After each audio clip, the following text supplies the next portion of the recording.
ওকে, class 10-এর আমাদের last ভিডিওতে চক্রবৃদ্ধি সুদ কমপ্লিট করেছিলাম। প্রত্যেকটা পার্টে পার্টে এসছে চক্রবৃদ্ধি সুদের অঙ্কগুলো। চক্রবৃদ্ধি সুদ ও সমাহার বৃদ্ধির মধ্যে চক্রবৃদ্ধি সুদটা এসছে। আজকে সমাহার বৃদ্ধি শুরু করবো, অর্থাৎ কোষে দেখি 6.2। আচ্ছা, সমাহার বৃদ্ধি চক্রবৃদ্ধি সুদ সূত্র একই, জিনিসটা একই। চক্রবৃদ্ধি সুদ মানে আমরা কি জানি, কোষে দেখি 6.2। ওকে, কারেন্ট পালিয়ে গেছে, সাবাস। কোষে দেখি 6.2। চক্রবৃদ্ধি সুদের মধ্যে আমরা কি জানি, চক্রবৃদ্ধি সুদ হচ্ছে একটা আসল টাকা রাখলাম, যে কোনো পরিমাণে একটা নির্দিষ্ট আসল টাকা আছে, সেই টাকাটা এক বছর পরে বা নির্দিষ্ট পর্বের পরে একটা নির্দিষ্ট সময় অন্তর বেড়ে গিয়ে একটা তার ইন্টারেস্ট দিবে, সুদ টাকাটা দিবে। এটা হচ্ছে সুদ টাকা। আচ্ছা, ব্লু কালিতে যেটা আছে সেটা হচ্ছে সুদ টাকাটা, এটা সুদ টাকাটা।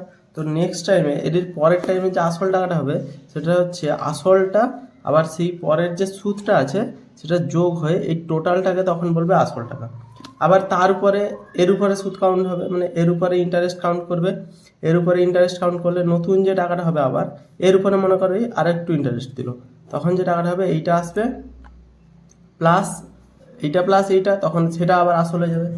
কি হচ্ছে সেটা দুইবার হবে, তো প্রতিবারে আসলটা বাড়তে থাকবে। তো নির্দিষ্ট সুদ যদি আসল বাড়ে তাহলে আমাদের সুদগুলো বাড়তে হবে। সমাহার বৃদ্ধিতেও সেম কেস হচ্ছে। একে এটা পড়ছি, সূত্র একই, তো যেহেতু কেসটা একই তো সূত্র একই, পি ইন্টু 1+r/100 কত পার্সেন্ট হারে জিনিসটা বাড়ছে। তো এখানে চক্রবৃদ্ধি সুদ আর সমাহার বৃদ্ধির মধ্যে পার্থক্যটা হচ্ছে চক্রবৃদ্ধি সুদ আমরা শুধু টাকাকে নিয়ে হিসাব করছি, আর এখানে অনেক কিছু নিয়ে হিসাব হতে পারে। যেরকম একটা উদ্ভিদ বাড়ছে নির্দিষ্ট সময় অন্তর, একটা নির্দিষ্ট সময় অন্তর মোটর বাইক যাচ্ছে, অথবা একটা নির্দিষ্ট সময় অন্তর একটা গ্রামের জনসংখ্যা বাড়ছে অথবা কমছে, যে কোনো কিছু এরকম অন্যান্য পয়সা সহ অন্যান্য জিনিস সব কটাকেই বলছে। যদি পয়সাটাকে বলা হয় তখন চক্রবৃদ্ধি সুদ বলছে সেটাকে। আচ্ছা, একে দাগে ওকে, একে দাগে এটা পড়ছি, বহরমপুর গ্রামের বর্তমান জনসংখ্যা 10,000। তাহলে বর্তমান জনসংখ্যা দিয়েছে 10,000 টাকা। এটাকে যদি আমি টাকার সাথে তুলনা করি তো বর্তমানে আমার কাছে 10,000 টাকা আছে। ওই গ্রামে মানে 100 লোকের দাম 1 টাকা। ওই গ্রামে প্রতি বছর জনসংখ্যা বৃদ্ধির হার 3% করে, যেরকম ব্যাংকের নির্দিষ্ট সুদ প্রতি বছর 3% করে সুদ দিচ্ছে। তাহলে 2 বছর পরে গ্রামের জনসংখ্যা কত হবে? তো এটা ব্যাংকের সাথেই সেম জিনিস করবো, টাকার সাথে ভেবে নিলে 10,000 টাকা করে 3% হারে সুদ দিবে। তাহলে চক্রবৃদ্ধি সুদ অন্তর এই যে বলছে প্রতি বছর বাড়ছে, অর্থাৎ এবছর 10,000 জন আছে, তারপরের বছর তারই 3% বাড়ে, 10,000-এ 3% বাড়ে। তাহলে 10,000-এ 3% একবার বাড়লো, তার উপরে যতজন হলো মনে করছি 13,000 জন হলো বা 1,300, অ্যাকচুয়ালি 10,300 জন হওয়ার কথা। আচ্ছা, 10,300 জন হলো, এর উপরে তো আবার বাড়বে, 10,300-র উপরে বাড়বে, মানে তার যতজন বেড়েছে সেটাও বাড়ছে, অর্থাৎ টাকার মতো করে আসলটা বেড়ে গেল, তাই সুদ বাড়বে। আচ্ছা, এগুলো বাদ দিই। একে দাগের অঙ্কটা সূত্র অনুযায়ী যদি করি, একে দাগের অঙ্কটা কি বলছে, বহরমপুর গ্রামের বর্তমান জনসংখ্যা 10,000 জন, বর্তমান লোক সংখ্যা। অতএব এটা লিখতে হবে বহরমপুর গ্রামের বর্তমান লোক সংখ্যা সমান 10,000 জন। ওকে, জনসংখ্যা বৃদ্ধির হার প্রতি বছর, জনসংখ্যা বৃদ্ধির হার প্রতি বছর জনসংখ্যা বৃদ্ধির হার সমান হচ্ছে 3%। তাহলে আর এখানে 3%, পি এখানে 10,000। তাহলে 2 বছর পরে জনসংখ্যা হবে, 2 বছর পরে গ্রামের জনসংখ্যা হবে পি ইন্টু মানে 10,000 ইন্টু 1+r/100 এটা হচ্ছে, এখানে পর্বের নর্মাল অঙ্ক থাকে না, তাও এখানে দেখতে 10,000 গুণিতক 103/100, এটা স্কোয়ার হবে, তাহলে 103/100 করে নেব। 0 0 কাটবে, এরও 0 0 কাটবে, এর 0 0 কাটলে এর 0 0 থাকবে। তাহলে 103 গুণিতক 103, এটা যা অ্যান্সার বেরোবে, এটা যত সম্ভব 10609। তাহলে 2 বছর পরে জনসংখ্যা হবে আমাদের এতজন। একে দাগের অঙ্কটা কমপ্লিট হলো। 2 দাগের নেক্সট অঙ্ক কি বলেছে, নেক্সট অঙ্ক বলেছে কোনো একটি রাজ্যের প্রতি বছর জনসংখ্যা বৃদ্ধির হার 2%। তাহলে প্রতি বছর আমাদের 2% করে জনসংখ্যা আছে। বর্তমান জনসংখ্যা এতজন হলে 3 বছর পরে জনসংখ্যা কত হবে? সেম আছে, এখানে 2 বছরের জায়গায় 2% দিয়েছে, 2 3কে পাল্টাপাল্টি করে দিয়েছে। এখানে জনসংখ্যা বৃদ্ধির হার প্রতি বছর রাজ্যটির রাজ্যটির জনসংখ্যা বৃদ্ধির হার সমান হচ্ছে 2%। প্রতি বছর জনসংখ্যা বৃদ্ধির হার 2%। তাহলে বর্তমান জনসংখ্যা 1 2 3 4 5 6 7 8 কোটি জন।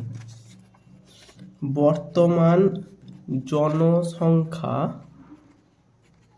সমান 8 পিঠে 3 3 6 একে 7টা শূন্য, এতজন। বর্তমান জনসংখ্যা এতজন বলেছে, যেটা দিয়েছে সেটা শুধু তুলেছি, আর কিছু না।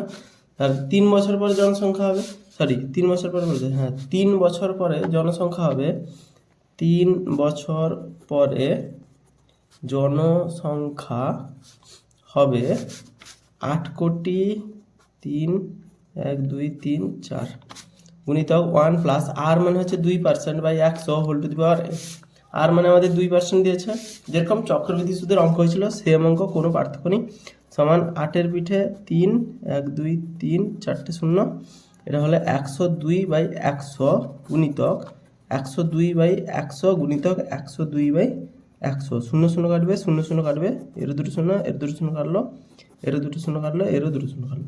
তাহলে এটা গুণ করলে উত্তর আসবে আমাদের, এটা উত্তর আসবে 84 89 66 40। এটা মোটামুটি গুণ করতে হবে, দিলে উত্তর আসবে। টাকা লিখে লিখে অভ্যাস হয়েছে। এতজন জনসংখ্যা হবে আমাদের 3 বছর পরে। নেক্সট 3 দাগের অঙ্কটা কি বলেছে, পাড়ার একটি লেদ কারখানার একটি মেশিনের মূল্য প্রতি বছর 10% হ্রাস পায়। তাহলে এবারে হচ্ছে হ্রাস পাচ্ছে। আচ্ছা, এখানে সুদের ক্ষেত্রে যেহেতু যোগ হচ্ছে, তার মানে কি হ্রাস পাচ্ছে মানে আমাদের জিনিসটা কমছে, তো এই জায়গাটা সূত্রটাতে বিয়োগ চিহ্ন হয়ে যাবে। এবারে বলেছি কি, পাড়ার একটি লেদ কারখানার একটি মেশিনের মূল্য প্রতি বছর 10% হ্রাস পায়। তাহলে মেশিনের মূল্য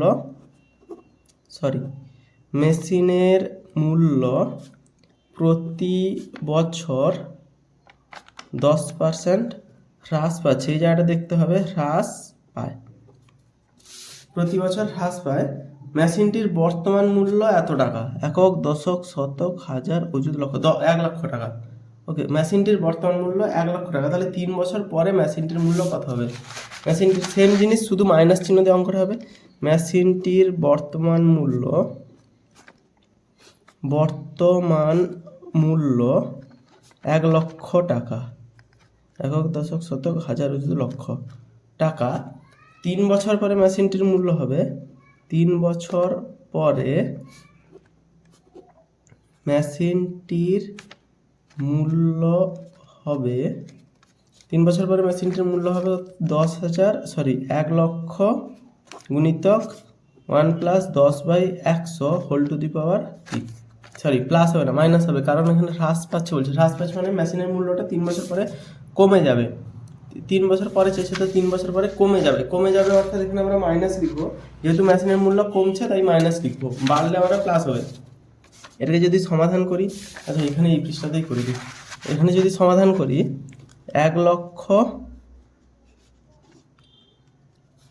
লক্ষ গুণিতক, এটা বিয়োগ করলে হবে 0 0 কেটে গেল, তাহলে 10 মাইনাস 9, তাহলে 9/10 গুণিতক 9/10 গুণিতক 9/10।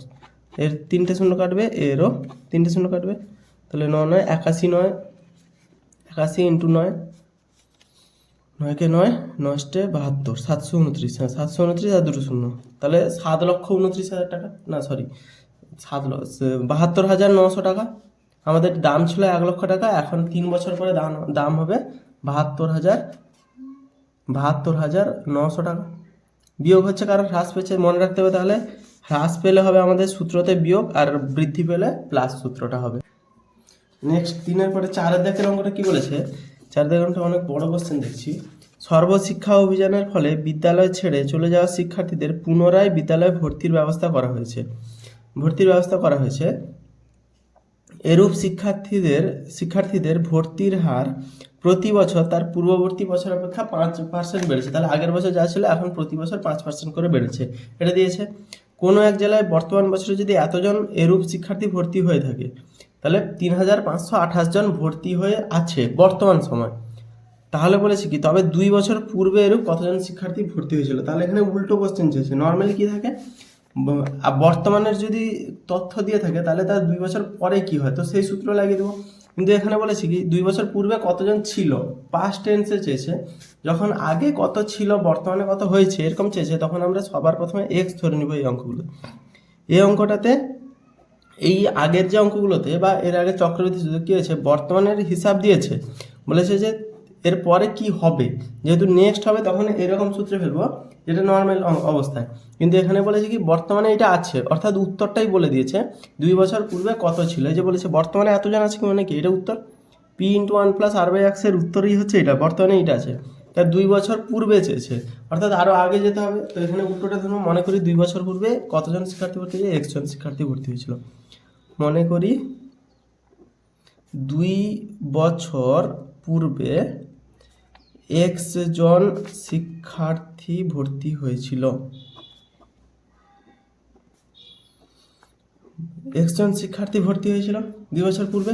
তাহলে এখানে 5% করে বৃদ্ধি পেয়েছে, শর্তানুসারে লিখতে পারি আমরা। তাহলে আমরা আজ থেকে 2 বছর আগে যদি দেখি, যদি x জন শিক্ষার্থী ভর্তি হয় এবং 5% করে বৃদ্ধি বাড়ছে ভর্তির হার, তাহলে x ইন্টু 1 2 বছর পরে কত হবে, x into 1+5/100 whole to the power 2। যদি x জন শিক্ষার্থী 2 বছর পরে 5% হারে বৃদ্ধি পেলে এতজন হবে। এই জিনিসটা আমাদের বইতে দিয়েছে, বর্তমানে 3528 জন আছে, তাহলে 3528 জন এটা লিখতে পারি। বা এটা যদি কাটা করে 5 থেকে 5 5 20 100, তাহলে x ইন্টু 21/20 এর হোল স্কোয়ার সমান 3528, বা x সমান 3528 গুণিতক 20/21 গুণিতক 20/21। জাস্ট এটা করলাম, তার কারণ হচ্ছে এটা উল্টে যাচ্ছে এপাশে, 3 দিয়ে গেলে 3 7 21, 3 একে 3, 3 একে 3 22, 3 7 21, 3 6 18, 3 7 21, 3 3 9 10 11 27, 3 9 27, 3 2 6, 7 দিয়ে কাটলে 7 5 35, 4 39, 42 742, 7 একে 7 7 8 56, তাহলে 8 2 16 2 32, 2 0, তাহলে x সমান 3200। তাহলে 2 বছর পূর্বে আমাদের 3200 জন ছিল, এটা অ্যান্সার। কীভাবে বেরোলো বোঝা গেছে আশা করি। জাস্ট আমাদের এটা এক্স ধরে নিতে হবে, যেহেতু উল্টো জিনিসটা চেয়েছে, আমাদের অ্যান্সার দিয়েছে তো যেটা চেয়েছে সেটাকে আমরা এক্স ধরে নিব। কিন্তু যদি এই জিনিসটা দিত তাহলে এইটা বের করানোর জন্য নর্মাল সূত্রে ফেলে দিলে হতো এক্স না করে। এবারে নেক্সট 5 দাগের অঙ্কটা কী বলেছে, পুরুলিয়া জেলায় পথ নিরাপত্তা সংক্রান্ত প্রচার অভিযানের ফলে পথ দুর্ঘটনা প্রতি বছর তার পূর্ব বছরের তুলনায় 10% হ্রাস পেয়েছে। সেম জিনিস দিয়েছে, এখানে 10% হ্রাস পেয়েছে। বর্তমান বছরে ওই জেলায় এতটি দুর্ঘটনা ঘটেছে, বর্তমান সময় এতটি দুর্ঘটনা ঘটেছে, তাহলে 3 বছর আগে চেয়েছে, তাহলে বর্তমানে হচ্ছে বর্তমান সময় 3748টি ঘটেছে। তাহলে 3 বছর পূর্বে, মনে করি 3 বছর পূর্বে, মনে করি 3 বছর পূর্বে এক্সটি দুর্ঘটনা ঘটেছিল, দুর্ঘটনা 2 বার ঘটেছিল, ওকে, এক্সটি দুর্ঘটনা ঘটেছিল। তাহলে শর্তানুসারে আমরা যদি এই জায়গাটায় 3 বছর পূর্বে যাই, দিয়ে 3 বছর পূর্বে যাচ্ছি, তো সেই সময় আমরা কি দেখতে পাচ্ছি, সেই সময় দেখতে পাচ্ছি এই ঘটনাটাতে এক্স যদি বর্তমানে ঘটছে, মানে সেই সময়ের বর্তমানে ঘটছে, তাহলে 1 - 3 বছর পূর্বে যেহেতু ঘটেছিল, তাহলে এখানে আবার একটা জিনিস দেখতে হবে, এখানে হ্রাসও পেয়েছে, অর্থাৎ মাইনাস হবে, সূত্র অনুযায়ী হ্রাস বলেছে মানে মাইনাসই দিব। 10% করে কমেছে, 10% করেছে, তাহলে 10/3 পাওয়ারে 3। এই জিনিসটা আছে 3 বছর পূর্বে যদি এক্স ঘটেছিল, তাহলে বর্তমান সময় যেহেতু কমতে থাকছে, তাহলে বর্তমান সময় এই সূত্রটা অনুযায়ী কাজ করবে। আচ্ছা, এই জিনিসটা আমাদের বইতে দিয়েছে 8748, সমান হচ্ছে 8748, বা এক্স 0 0 কাটলো, তাহলে 10 9/10 হোল কিউব সমান 8748, বা x সমান 8748 গুণিতক 10/9, 10/9 গুণিতক 10/9, 9 দিয়ে কাটলে 9 9 81, 6 64, 9 8 72, 9 7 63, 18, 9 2 18। সেম আবার 9 দিয়ে কাটি, 9 কে 9, 9 0 0, 9 8 72, আবার 9 দিয়ে কাটলে 9 কে 9 18, 9 2 18, 12 9 100, ঠিক। তাহলে 12 1 2 3 0। তাহলে 3 বছর পূর্বে আমাদের 12,000টি দুর্ঘটনা ঘটতো, যেখানে বর্তমানে 8748টি দুর্ঘটনা ঘটছে। 5 দাগের অঙ্ক কমপ্লিট হলো। কত দাগ আছে টোটাল দেখি, টোটাল 15 দাগ পর্যন্ত আছে, তাহলে 3টে বাটে আসবে 5 দাগ, তাহলে 6 থেকে 10 একবার, 15 পর্যন্ত আরেকবার।